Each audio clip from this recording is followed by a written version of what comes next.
Welcome to the harbour city of Aarhus on the east coast of Denmark, the venue for the second import race in the Ocean Race VO65 sprint, and it looks set to be a wonderful day out on the water. The last time that Aarhus saw the VO65s, it was just a flyby when the route of the last edition took the boats inside the harbour and round a single mark. Today, the port gets a full day of import action as the boats will race in front of the Ocean Life Park just off the city shoreline. 3, 2, 1, now. And the 4-minute countdown has begun. The teams now have just a few minutes left for the final preparations before crossing the reaching start line at full speed. The committee boat, one end of the line, and just on the other side of Team Yayo is the other side of the line, off the bow of the red hull of Wind Whisper. And let's have a look at the conditions out there, because right now it's looking a little bit light right now. We have been having some question marks as to how much breeze the boats would be experiencing out on the course. No question about the sunshine. That looks absolutely perfect. But joining me for racing today is Dee Kafari, who's taken these VO65s twice around the world. Dee, these boats, I mean, they're built for the ocean, but it's going to be light winds inshore courses today. How do they handle that? Well, it's going to be a little bit frustrating, and they're going to have to work quite hard. The secret is going to be keeping the boat speed, not letting it slow down or stop during any of the manoeuvres. But there are 10 crew members on board, so we can utilise all these crew, lots of hands, make light work, and hopefully it will all go smoothly. That is the question. And what about the scores? Where are we at the moment on the sprint scoreboard? And it's Wind Whisper Racing Team up at 6 points.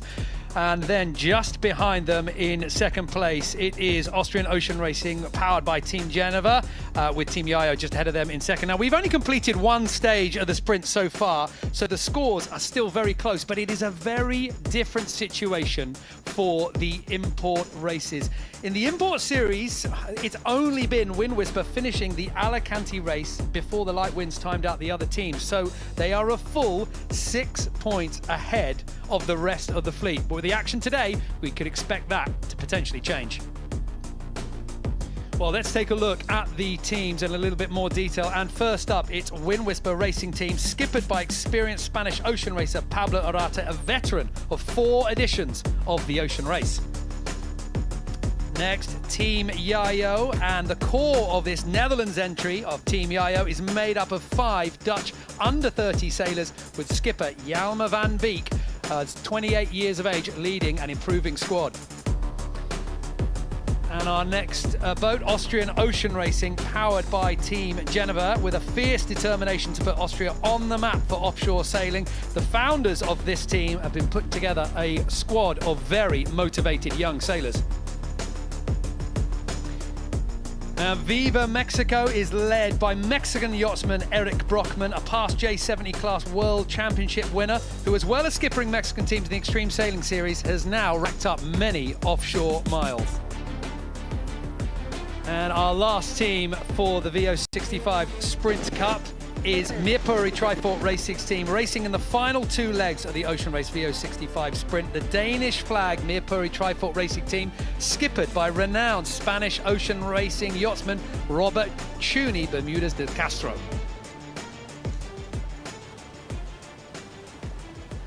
We are coming into the final few seconds here, those final approaches, and we have got our teams lined up. The start line with the committee boat end just close to the bottom of the camera. It is a reaching star, and you can see the Austrian Ocean Racing, powered by Team Geneva, late to deploy their big masthead code 0. It's Wind Whisper down at the far end, the red hull. They've already put the bow down to accelerate. And now Viva Mexico doing the same again, pushing their bow down, trying to build speed now. That seems to be the winning move, because the wind here is light. 10 seconds to go on the countdown. Now we can see Meerpuri Trifort Racing Team coming in. They're going to start to windward, but it's going to be late. At the far end, Wind Whisper turn up to cross the line, but it's a little bit late on that turn up. And Dee, it looked to me like Team Yayo, I mean, they had the best time on distance. They did, and they seem to have carried their boat speed really well, whereas that manoeuvre at the end by Wind Whisper actually cost them. But it's Viva Mexico that's sandwiched between those boats are a little bit slow. The advantage should be the boats to windward, but it's whether they can have the boat speed to maximise that advantage. Mirpuri had a late approach, but they seem to be coming in with a bit more speed than the Austrians, who, as you say, were very late to deploy that code 0. On board at the moment with Wind Whisper. And this is where you can see the difference between the VO65s and the Amoca. So many crew members and just somebody up on the bow there, just going for a little bit of a tumble, I think. But that's the action going on just down at the leeward end. That's the top of your screen, right-hand corner at the moment. And we're joined also in the commentary box by Mark Towell, who has done 2 previous editions of the Ocean Race on these boats as well, the VO65s.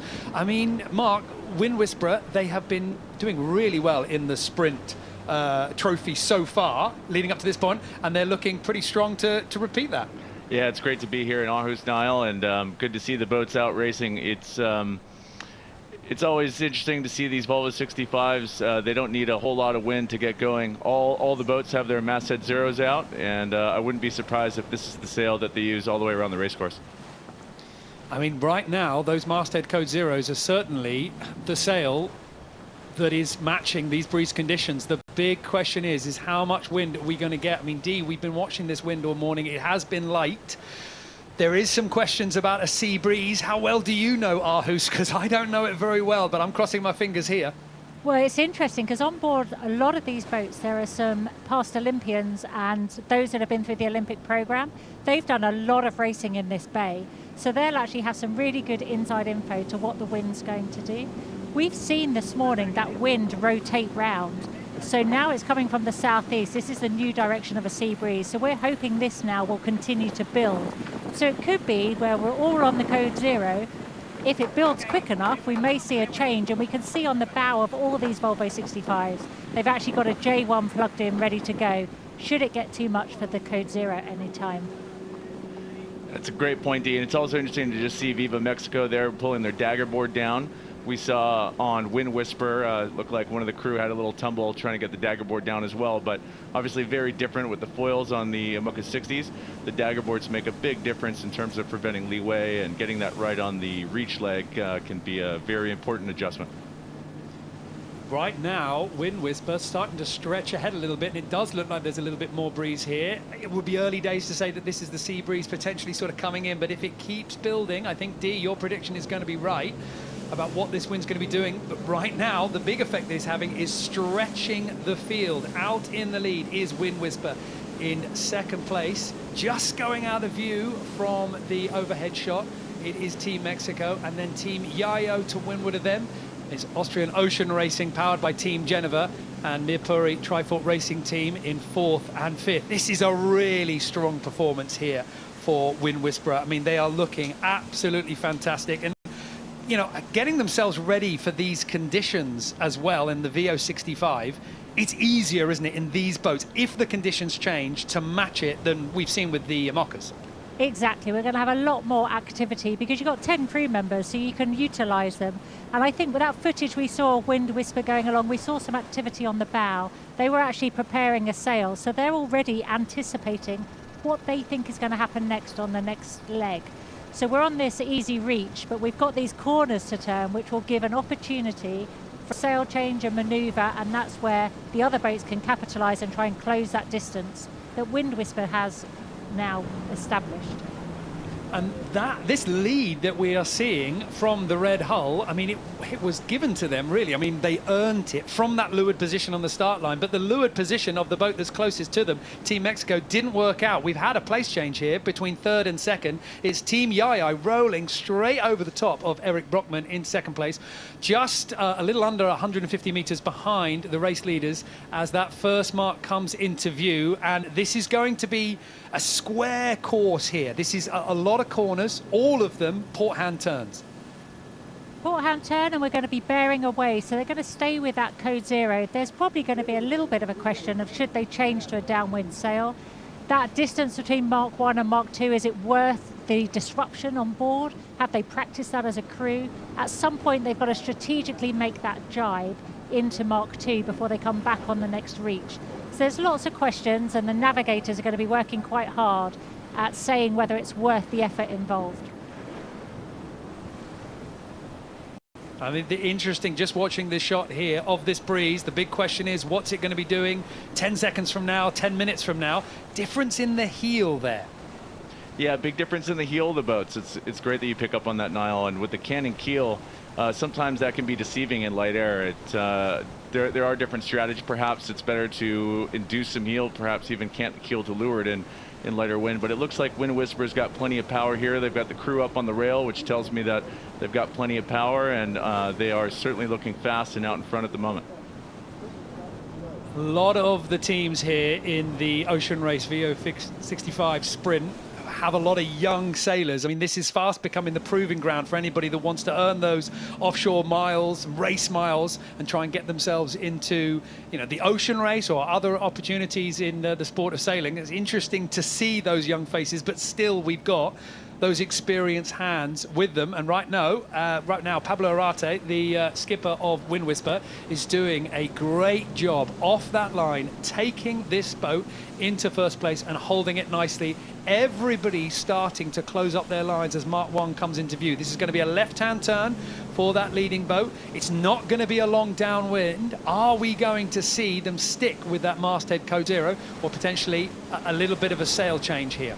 It looks like a couple of people coming off the rail there. I anticipate they're probably getting ready to raise the dagger board, but we're not seeing the whole crew shift back into the cockpit, so likely that they'll stick with this masthead 0. And right behind them, it is Team Yayo coming round. They have really closed up this distance here. And Wind Whisper has got it right from the line, but Team Yayo has been able to sail through those transitions of light winds. They've been able to close it down, close to the red hull. Now they come round in second place, and we've got 16, 17 seconds perhaps between first and second. That's not too much, especially, Dee, if the wind stays this light and unpredictable. Well, that's right, and it's manoeuvres that are going to cost them. At some point on this leg, as we watch that dagger board come up, they're going to need to jibe, and jibing the code 0 takes a lot of crew coordination. They then want to time that so that they can come round Mark 2 and go on the reach the other way. If they just follow my leader, then there isn't any options, and they're always going to be behind. So they're looking either to force a mistake or to try and cut the corner slightly, and whoever gets it right will make the gains. What do we think about the breeze here? And I don't mean strength, I mean direction, because it's interesting to see that those boats that are now on that downwind section, as we're just watching Team Mexico coming up here towards that first mark. I mean, even at this point, it looks like the breeze has rotated around a little bit. They look a lot more upwind than a reach to my eye. So we're going to see that rotation continue as that sea breeze strengthens. It's forecast to go through to the south. And at the moment they started with a southeasterly, so they might have to accommodate that as they go. The navigators all have an idea of what they suspect will happen, but actually they've got to see it on the course. Quite a close overlap here between Viva Mexico and Mirapuri Racing, but you're absolutely right, Dee. With the breeze shifting left there, it sort of eliminates the downwind V&G element of that run, and we've seen passes in previous import races with the Yamocas. So this wind shift should really favor the lead boats. On board now with Mirapuri Trifoot Racing Team, and they've done well to recover from a bad start. They have certainly left Austrian Ocean Racing, powered by Team Geneva, down in 5th place. So 4th at the moment for Mirapuri Trifoot Racing Team, but they have got a big block in front of them, and that is Team Mexico. Eric Brockman, the skipper, is not going to want to let Mirapuri Trifoot Racing Team get past easily. This is the last boat now to come round, and Dee, a little bit of action on the bow now. This could be, they're certainly getting set for something. Well, they are, but I've got to question it, because if they look at the fleet ahead, who are already in the breeze, they didn't make any sail changes. So is that just a distraction for their crew? They've got their spinnaker on deck, which they were looking to set up for, maybe to try something new, try something different, because they got to try and gain somewhere. But actually, the other boats tell a big story that there isn't worth a change, and you should stay on the sail you're on and actually just sail an efficient course. That is certainly the big advantage, if there is one, of being behind. Those boats in front can certainly act as a very useful wind explainers of what you're going to expect. And with that breeze starting to shift round, and we're not seeing that even a short downwind and a short upwind on those side legs, the opportunities to overtake start to diminish slightly. So The Austrian Ocean Racing powered by Team Geneva in 5th place, now coming across our screens as you can see the pockets of the other boats. At 3rd and 4th, very tight there with Team Mexico and Merpuri Trifort Racing Team. And then in 2nd place, Team Yayo.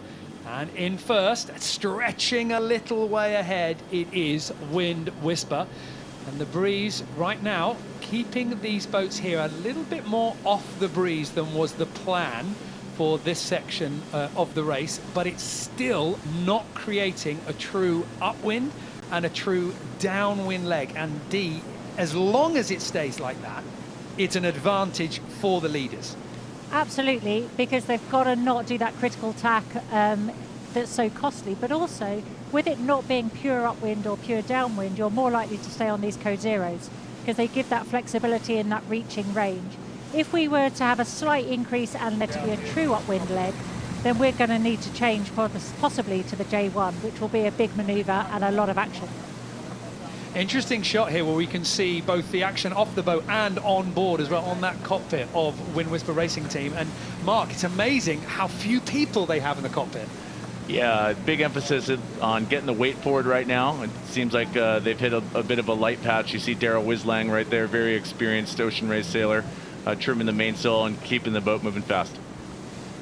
Doing well at the moment, certainly. You see those masthead code zeros really eased out, just trying to take those big gulps of air. It's all going to be about the momentum here. I mean, you guys have both sailed these VO65s, and compared to the Imocas that we're used to in this edition of the Ocean Race, it's fairly safe to say that the 65s are heavy. I mean, is that actually a momentum that's good for you in light winds?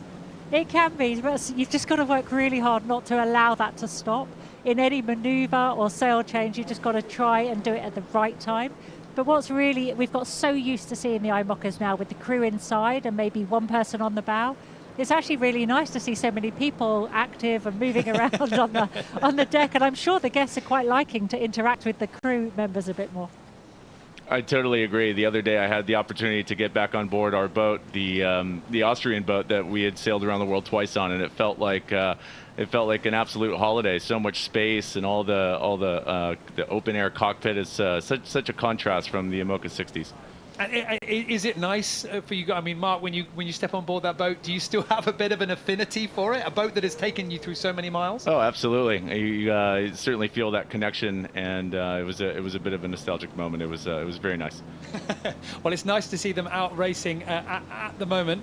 And what we've also got down on the water at the moment, following the boats, is Ian Herbert Jones, fresh from the Golden Globe race. He's down there on the action.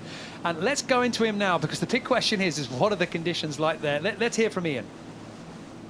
Good afternoon. It is beautiful in Aarhus Bay this afternoon, but conditions are very light, as you've been saying. Probably no more than 5 knots, but it's shifting. It's definitely shifting to the east. Well, a shift to the east. I mean, Dee, you were saying that it was certainly going to be swinging around a little bit. I guess the thing is that at this point in the day, the gradient wind, the normal wind, if you like, the sea breeze are kind of having a bit of a disagreement. Yeah, and that battle is the tough bit. And if the sea breeze can win, then you get a real big acceleration and we'll have some really exciting sailing later in the afternoon. But if they're just kind of meeting each other and nobody's dominating, it's going to be pretty tough to get that established.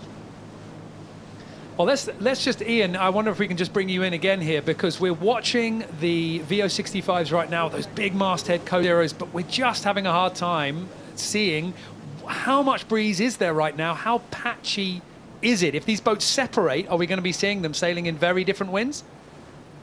Yeah, I think so. I think it's going to be quite difficult. It's no more than 5 knots down here at the moment, but it is patchy. I'm looking at the water and I can see, absolutely can still see dead patches of no air.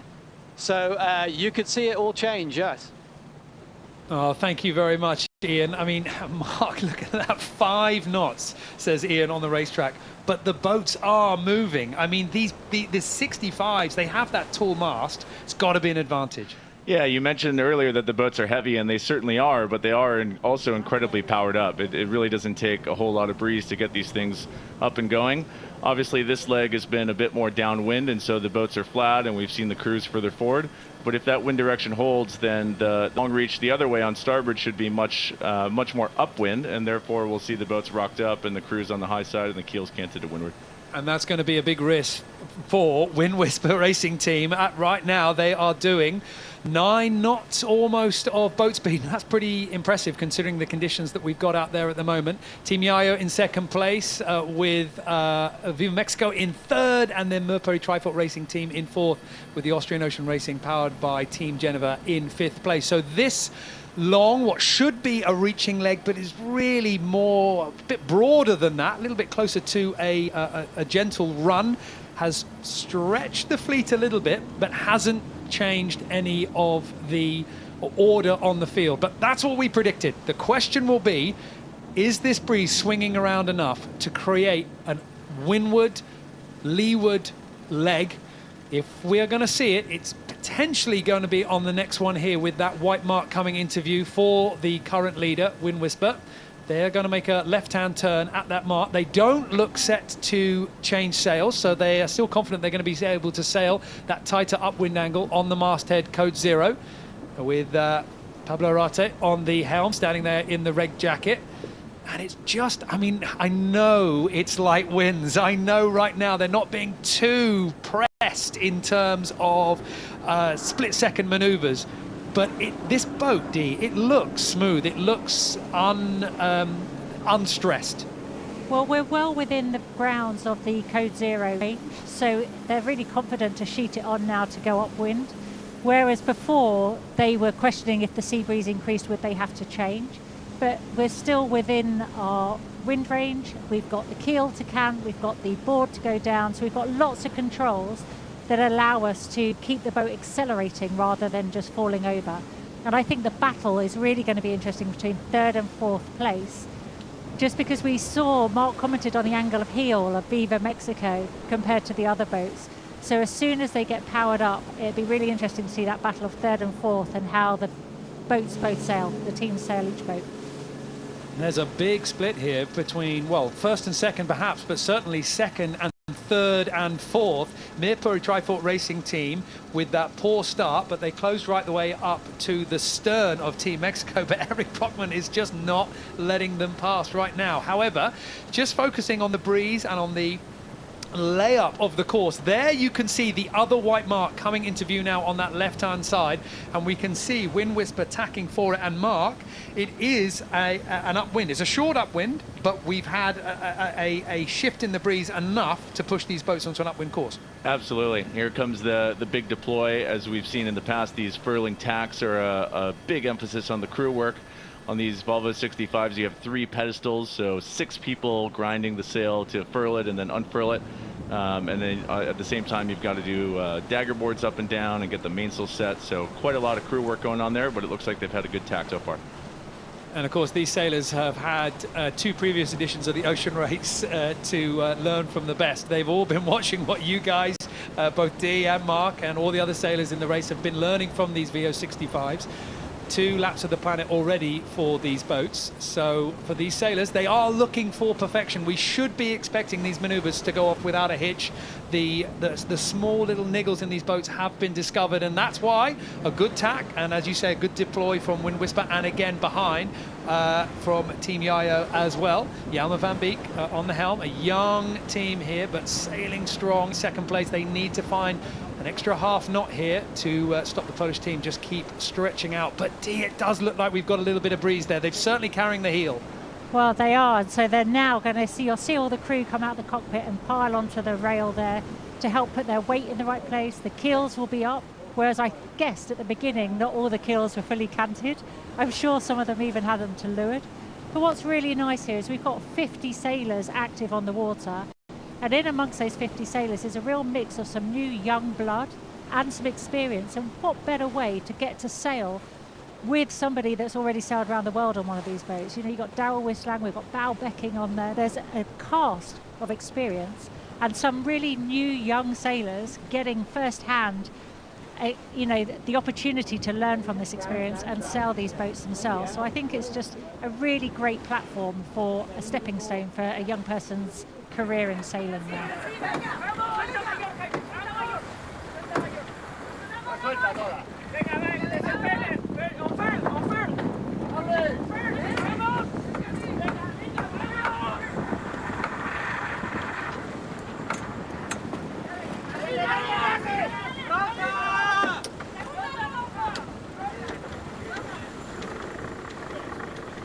A very tight battle here between Team Mexico, and they are in third place right now, and they are desperately trying to hold off Mir Puri Trifork Racing Team.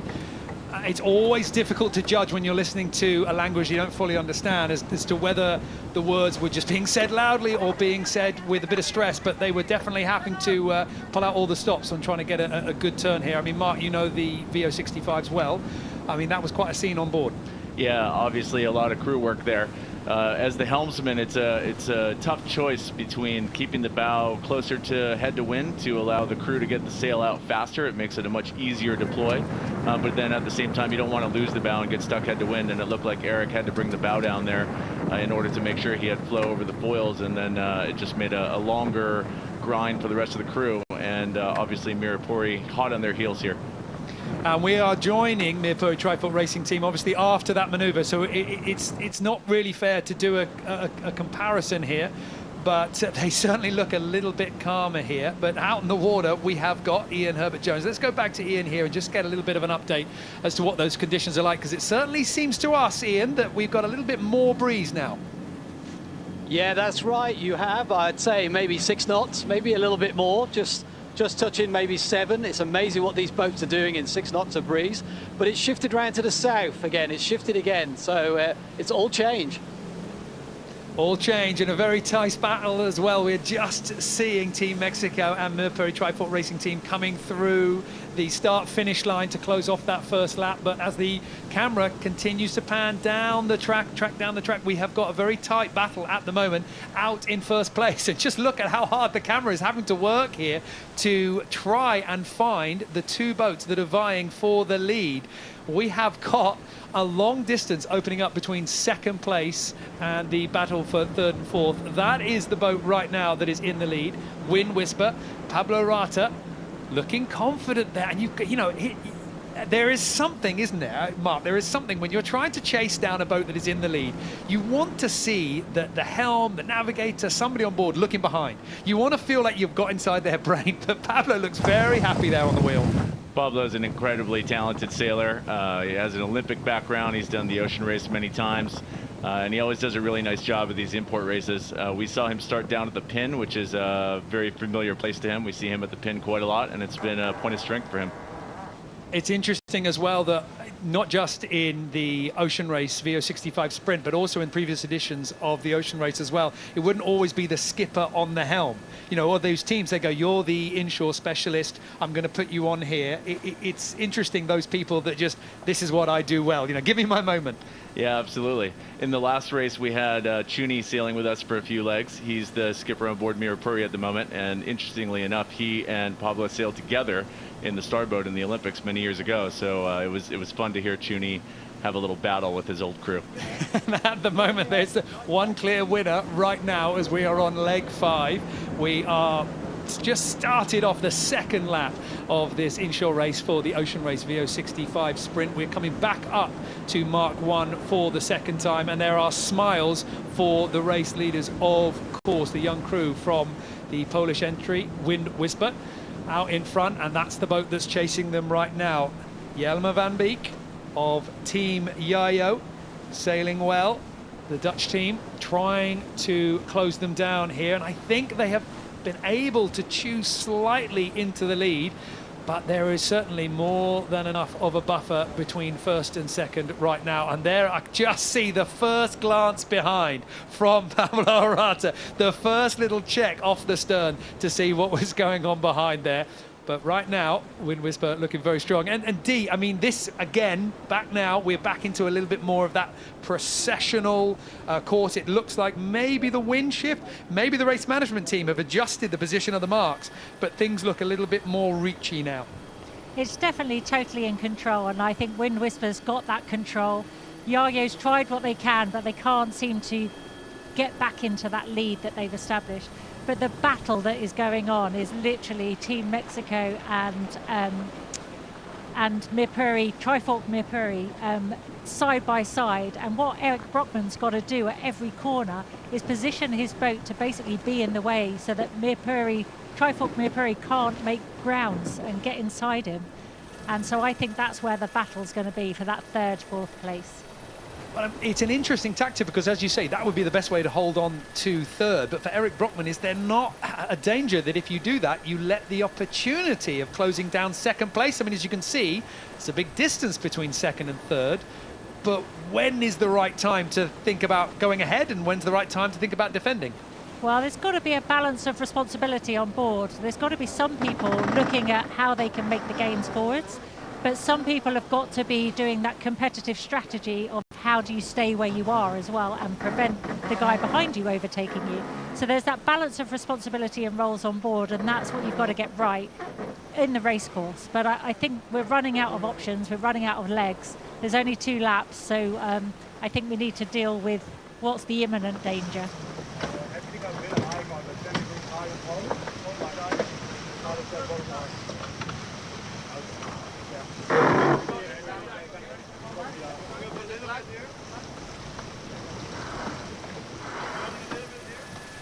Team Yayo on that short downwind section, trying to close down on Wind Whisper, but behind, this is third, fourth and fifth at the moment. And we have got Team Mexico still absolutely blocking the progress of Mirpuri Trifork Racing Team. And on that previous shot, you could see that both of these 2 boats in third and fourth were sailing high of the run line, coming into this mark from above. And that would seem to me, certainly, that Team Mexico has sailed quite a defensive leg, sailing high to try and keep the advance from Mirpuri Trifork Racing Team off on their quarter. And that looks like a good, nice, easy bear away there. Plenty of power. And if anything, Mark, 1, maybe 2 boat lengths now to their advantage. Yeah, not much between it. The big emphasis here is going to be on this jibe that's coming up. Really, the most opportune passing lane on this course is at the corners, and so we saw some challenging tacks from these 2 boats on the other side of the course, and it'll be great to see how they manage the jibe here in a few seconds. Oh, we have got the Austrian Ocean Racing, powered by Team Geneva, coming in here to try and close down a little bit of a distance. As you were saying earlier, Dee, the opportunities to overtake, the opportunities to get back in the race are starting to run out at the moment, because we are now rounding Mark 1 for the second time. And we are well on our way on this second lap before we come into the finish line, as we go on board now with Austrian Ocean Racing, powered by Team Geneva, as they are working their way for this turn.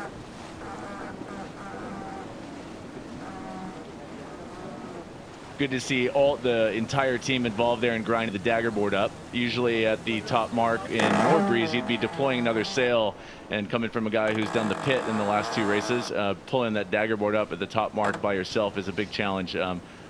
You said many hands make light work. Nice to use the whole crew there. Oh, you were saying that jibe as well, the action that's going on actually just in front, we can see it from the onboard camera here.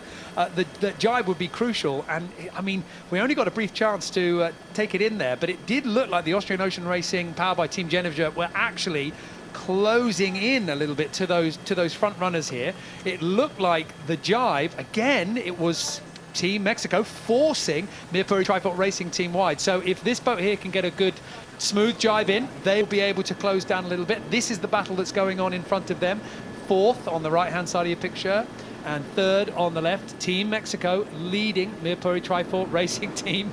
Eric Brockman has absolutely, I mean, if this was a match race, Dee, if the sole goal of Team Mexico was just keeping Mirpuri Trifork behind them, Eric Brockman done a hell of a job. Well, he's done a great job, and that is his background, so that's why he's doing such a good job of this. But, you know, ultimately it's about the next leg as well, and then the import race, and then the next leg to the finish. So he's got to show skills in all areas, but he's definitely displaying where his forte has been and where his experience is in this match racing battle he has with Trifork Mirpuri Racing Team. It's going well so far, and he's only got to hold on for another two and a half legs, because the import race for the Ocean Race VO65 sprint was meant to be 2 laps, and we are now about halfway through the second lap. So 2 more corners to go before we get to the finish line. And Wind Whisper, I mean, we've been looking at this distance. It's grown a little bit, it's shrunk a little bit. Now it's on the increase, 220 meters to the advantage of the Polish team. And there you can see the next marks waiting for them as we go back to the live pictures. It's the white mark on the top left-hand side of the picture. The Polish team, Wind Whisper, pushing themselves in. But what a difference here, Dee. What a difference with those masthead code zeros. Because the last time we were sailing along on this leg, those sails were out as we were broad reaching. Very different wind angle now. Massively, and we were seeing it fluctuate between east and south.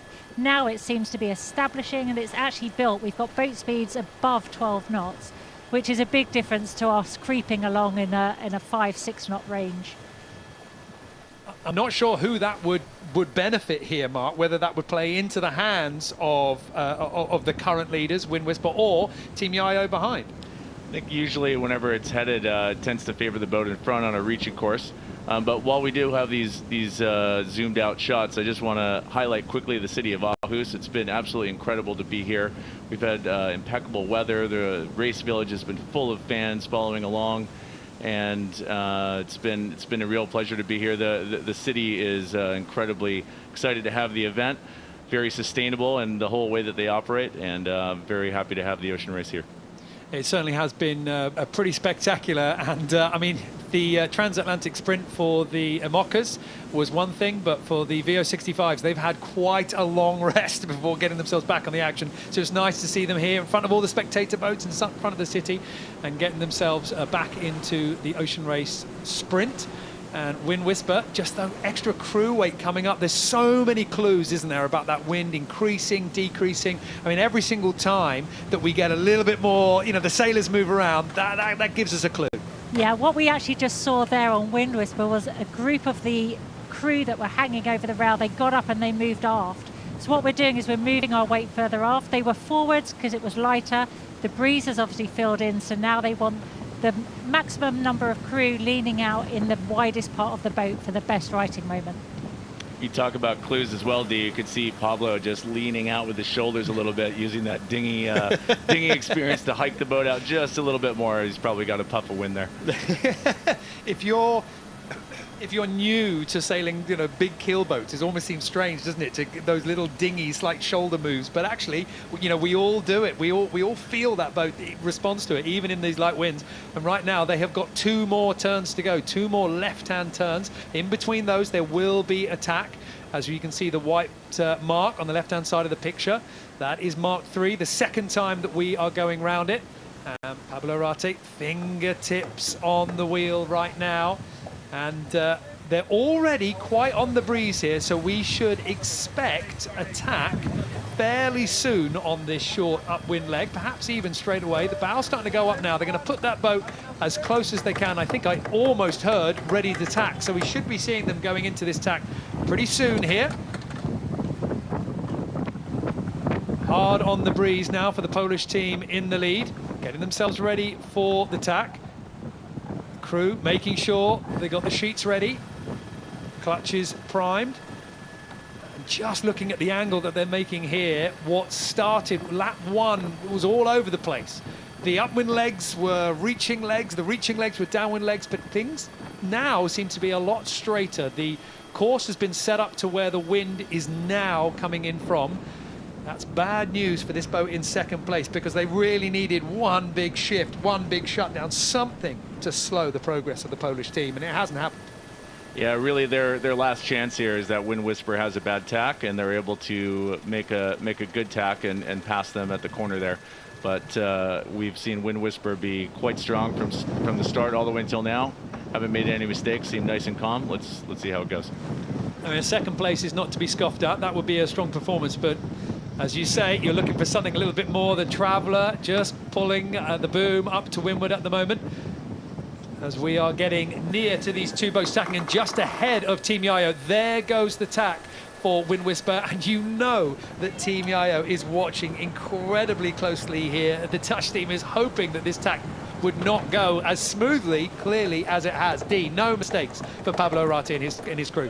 No mistakes, and he's super calm. And actually, if you have a helmsman who's super calm, it helps the crew remain calm, and then they make less mistakes. If you get like all emotional and everyone gets a bit stressed, then that's when mistakes are really easily made, and it escalates from there. So Yayo just need to keep it smooth, and they will take second. But I still am intrigued to see how this battle for third and fourth is going to be. We know Wind Whisper's going to take what we think is going into the finish line now. They've got round that corner mark and through where the committee boat is, and the gate there for the start will be their finish line. Well, that is Wind Whisper now rounding, bearing away past the final turning mark. Team Yayo, it was their tack actually that was a little bit weak. They look like they've almost parked up there, and you can see the crew on the Polish boat looking behind, thinking, "Wow, hang on a minute, they were gaining on us," and not so anymore. Now the breeze is with Wind Whisper. They are reaching off to the finish line, is only a few whole lengths in front. Team Yayo now underway after that tack. They are going to be watching Wind Whisper get another maximum points for the import series here on the Ocean Race VO65 sprint. It's certainly been all about this boat here, Wind Whisper and Pablo Rata and the crew. They crossed the line here to win in Aarhus, and it basically marks a perfect scorecard for this boat. In the Ocean Race VO65 sprint, this is the team to try and match. A very clean race, really well executed, did a great job, and as you say, have now dominated the scorecards. But now it's all a focus for not short manoeuvres, but how they get round the North Sea, which is a really technical leg, this next leg that they're going to face on Thursday, leaving Aarhus down to The Hague. Amazing how quickly things shift from the import series to the offshore, but for the moment, for Team Yayo, they still have a couple of boat lengths left of inshore racing here in the city of Aarhus. Now Team Yayo taking second place here on the east coast of Denmark across the line. It's a good performance. I mean, Mark, they did well. They closed down at times against the Polish team, but not quite at the last moment. Yeah, no, these guys sailed a great race, nice and clean as well. Coming off the start line in the middle of the line there, it looked like they had the best boat speed out of anybody. I think the Wind Whisper potentially just had slightly better positioning down to the leeward end. Also, just a quick shout out to Martin Kirketurp, who's on Team Yayo, a Danish Olympic gold medalist and a very good sailor. I'm sure his experience was valued on board today. Absolutely, and one of the things that we like about the VO65 is we do get those incredible names popping up from time to pass on that information. And there we can see with Team Mexico now coming across, it's Eric Brockman, the skipper of this boat. And let's not forget that the Ocean Race trophy back in 1973, the first time that it was awarded to anyone, it was Seula 2 from Mexico. So this boat is racing here, trying to get the Mexican fans of offshore racing reignited against a potential push for the Ocean Race hull, and they're doing well because right now, I mean, look at this, they have opened up that gap there. I mean, D, we were wondering how close it would be on the line. In the end, Eric Brockman doing everything right to pull out a couple extra boat lengths. Yeah, those corners and that match racing background really played off, because now he, pulled out that lead, and he's not under stress at all there for that finish line. So what a great job he did. And how frustrating for Trifolk Mirpuri, who will have been trying everything they could to have got on the inside and made a difference, but they couldn't get past him. So they finished there in fourth place. I mean, it's not a bad finish by any means. Mirpuri Trifolk Racing Team tried really hard. They've got some new sailors on board. They've got some experienced sailors on board. They come across the line in fourth place. For the boat ahead of them, Team Mexico, it always feels that little bit sweeter when you've been able to hold back a boat that arguably on paper should be ahead of you. And to have had such a challenge and breathing down your neck. When you're sailing under pressure, you know it's your mistakes that are going to cost you, or the pressure's on you.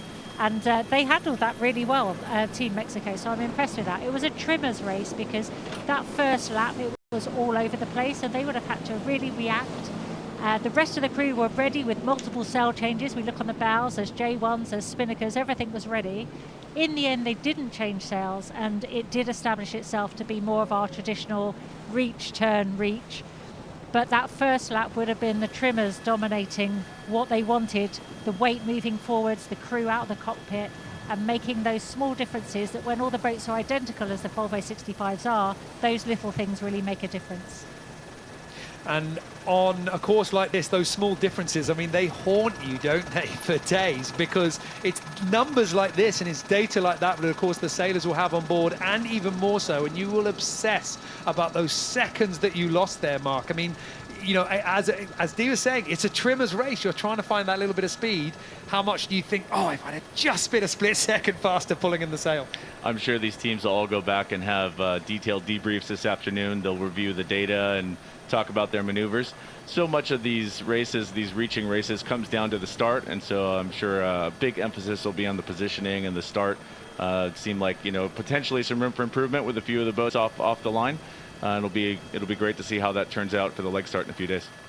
This, of course, as you say, yeah, it's the warm-up. It's the back onto, you know, blowing off the dust and getting themselves ready, kind of like shaking off the cobwebs, because we will be seeing these boats doing pretty much the same, but over a lot of miles. And Dee, I mean, racing pretty much anywhere in Europe, but certainly round the coastline, it's hard for the trimmers, hard for navigation as well.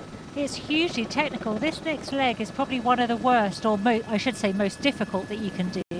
With it being coastal, so you get lots of land effects, you've got tidal effects, we've got oil rigs, we've got wind farms, we've got shipping, we've got restricted zones, we've got sandbanks. I mean, literally, we are throwing everything at them. So the navigators are going to have to do some really detailed preparation, and it's all about making early and confident decisions so that you can eliminate the mistakes.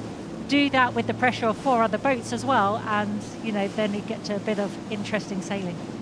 It will certainly be very interesting, and we've seen just how tight it's going to be. I mean, Ian, you were down on the water chasing all these boats. For us watching here from the commentary box, it looked like it was pretty much nip and tuck all the way round. You know, from there next to the boats, it must have been quite exciting to be amongst the action. Yeah, really spectacular down here on the water, guys. I can't tell you. It might only be 5 or 6 knots of breeze, but these boats still are amazing.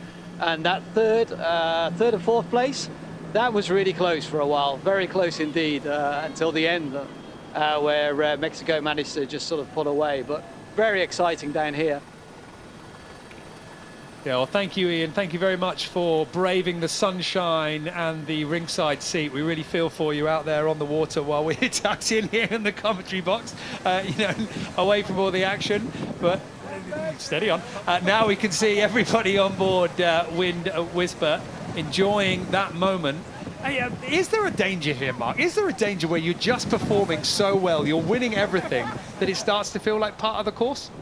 Yeah, it could be. I think this team has shown a lot of confidence. They seem very relaxed. They obviously had a good result at the beginning of the series a few months ago, and you know, that confidence and relaxed attitude generally produces good results. So it'll be great to see how they perform moving forward. The pressure's certainly on them at the top of the leaderboard, and these other teams will be pushing them very hard. Well, because it's all about the points, it's all about the leaderboards. So let's take a look at exactly how the action here in Aarhus has been affecting the scores, because of course we've been seeing some action in Alicante, but this is the second time that we've seen them back out in the water. So the provisional results, but they look set to be confirmed for the VO65, is Wind Whisper Racing Team taking the lead and taking 6 points, with Team Yayo in that tight battle behind them in second, and then a very close contest between third and fourth, with Viva Mexico coming out on top to take 4 points and round off the podium. And the overall scores, now having seen 2 import races in the Ocean Race VO65 Sprint, means that Wind Whisperer Racing Team having taken 6 points in Alicante and 6 points in Aarhus, now sit confidently on 12 points. And because everybody else in Alicante failed to get any scores under their belts after being timed out due to the light winds, they are still sitting a long way behind the Polish team. A strong performance from Pablo Arate here and a strong performance around the world so far.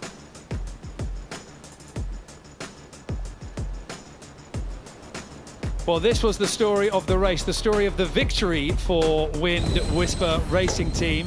And it was all about that lured position on the start line. They held that perfectly and found the speed. It's very risky to start down there, but at the turn of Mark 1, they were in first place, while the battle for third and fourth started to hot up behind them. For Pablo Arate, his eyes were firmly fixed ahead, even while Eric Brockman and Mirpuri Trifort Racing Team were duking it out behind. And as Dee was saying, the match racing skills of the Mexican sailor coming to the fore. But for Pablo Arate, he didn't need to rely on those things. It was all about the trimming and all about the speed as they sailed away clear of all the other boats to take what looked to be a very easy victory here and another strong performance in the Ocean Race VO65 Sprint. Team Mexico and the other VO65s making their way back. I mean, Dee, there was a bit of a question about the breeze. There was a little bit of a question about what we were going to see conditions-wise. But, I mean, the sun was always predicted to be perfect. But the breeze came through in the end, and all of our teams had a fair crack at it. They did. I mean, we saw some shifty conditions to start with, but it established it meant they had to adapt on the race course, and it meant for some pretty close racing that was pretty impressive. We haven't seen those boats race together since Alicante on an import, so I think we saw some cobwebs. As Mark said, we can push harder on the start line, but the potential for them for this leg start coming up next in Thursday will be super exciting, and this will have really given them some confidence. And of course, it's not just about the VO65s today. The crowds on the shore are also going to be treated to our Imoca boats taken to the water for their next import race as well. Aarhus is going to have a rather fantastic day sailing right in front of the city shoreline. My thanks to Mark for joining me. My thanks to Dee, as always, for her input, and as well as Ian Herbert-Jones out on the water, joining the action out there. The Ocean Race VO65 Sprint here in Aarhus is over. In a few days' time, the VO65s will be pushing off on their next stage, the offshore leg down to The Hague. And we will have to wait and see whether anybody can find an edge over Wind Whisper. At the moment, the Polish team firmly setting the pace.